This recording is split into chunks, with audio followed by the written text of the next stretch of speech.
Next day ఆ భూములన్నీ కొట్టేస్తాడు. అవునా కాదా? ఇలాంటి వాడు ఎమ్మెల్యే కావాలని మిమ్మల్ని అడుగుతున్నా. ఎర్రగుట్టని మింగేసిన ఆనకొండ ఈ కేతిరెడ్డి అవునా కాదా? ఇవన్నీ కూడా లోకేష్ వచ్చినప్పుడు యువగలలో ఎక్స్పోజ్ చేస్తే ఇష్టానుసారంగా నోరు బాడేసుకున్నాడు.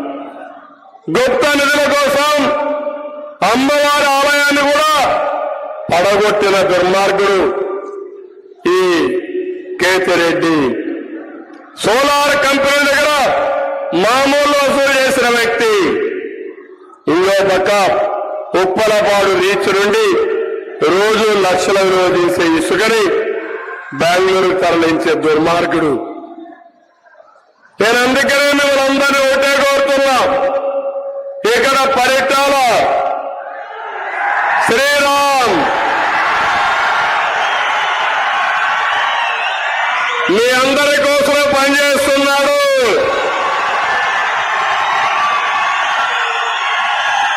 పొత్తులో ధర్మంగా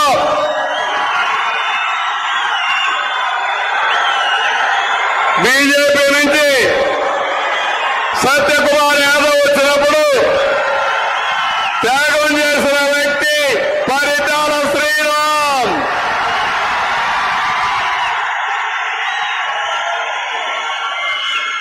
తప్పకుండా పరిటాల శ్రీరామును గుర్తుపెట్టుకుంటానని మీ అందరికీ హామీ ఇస్తున్నా. తగిన గుర్తింపు ఇస్తాం, రాజకీయంగా పైకి తీసుకొస్తాం. నేను ఒకటే మిమ్మల్ని అడుగుతున్నా, శ్రీరామ్ ఏ విధంగా చేయాలనేది నా బాధ్యత, అది నేను చేస్తానని మీ అందరికీ హామీ ఇస్తున్నా. అదే సమయంలో శ్రీరామును అభిమానించే మీరు, పార్టీని అభిమానించే మీరు వేయవలసిన ఓటు అసెంబ్లీకి సత్యకుమార్ యాదవ్ కోటేయాలి. కమలం పువ్వు పైన ఓటేయాలి. సత్యకుమార్ యాదవ్ గెలుపు మనందరి గెలుపు. ఇది 3 పార్టీల విజయం. ఏం తమ్ముడు సిద్ధమని మనం అడుగుతున్నా. అందుకే ఈరోజు ఇక్కడికి వచ్చినప్పుడు కూడా చేనేత మౌలిక వస్తువులతో కూడినటువంటి కామన్ వర్కింగ్ షెడ్లు కావాలన్నారు. ఏర్పాటు చేస్తాం. టిట్కో ఇళ్లు కట్టాం. ఇప్పుడే అమిత్ షా గారు మాట్లాడినప్పుడు 4 కోట్ల ఇళ్లు కడతామని చెప్పి హామీ ఇచ్చారు. తప్పకుండా ఇవన్నీ వస్తాయి. ఇమ్మీడియట్ గా టిట్కో ఇళ్లన్నీ పూర్తి చేసి ఉచితంగా మీకు హ్యాండ్ ఓవర్ చేసే బాధ్యత మాదని మీ అందరికీ హామీ ఇస్తున్నా. జిల్లేడుబండ ప్రాజెక్ట్ ని నిర్వాసితులకి పరిహారం చెల్లించాలి, చెల్లిస్తాం. చిత్రావతి నదికి ఆనుకుని ఉన్న పొలాల్లో ఆక్రమంగా ఇసుక తవ్వకాలు జరుగుతున్నాయి. అవన్నీ అరికడతామని చెప్పి మీ అందరికీ హామీ ఇస్తున్నా. అందుకే ఈరోజు ఒక బ్రహ్మాండమైన మీటింగ్, ఇది ఒక చరిత్రాత్మకమైన మీటింగ్. ఎందుకంటే అమిత్ షా గారు ఇక్కడికి రావడం, పొత్తుల్లో ధర్మంగా ప్రచారం చేయడమే కాకుండా రాష్ట్రానికి ఏం చేయబోతున్నారో చాలా స్పష్టత ఇచ్చిన వ్యక్తి అమిత్ షా గారు. వారిని కూడా మనస్ఫూర్తిగా అభినందిస్తూ రాబోయే రోజులు అన్ని మంచి రోజులే, మంచి శకునాలే. గెలుపు మనది, ఎన్డీఏదే గెలుపు.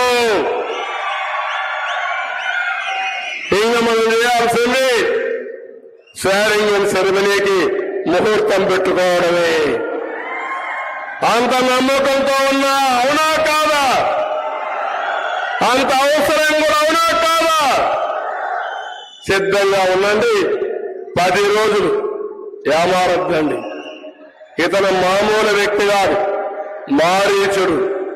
మాయవేషాల్లో వస్తాడు, దౌర్జన్యాలు చేస్తాడు, కుట్రలు కుతంత్రాలు చేస్తాడు.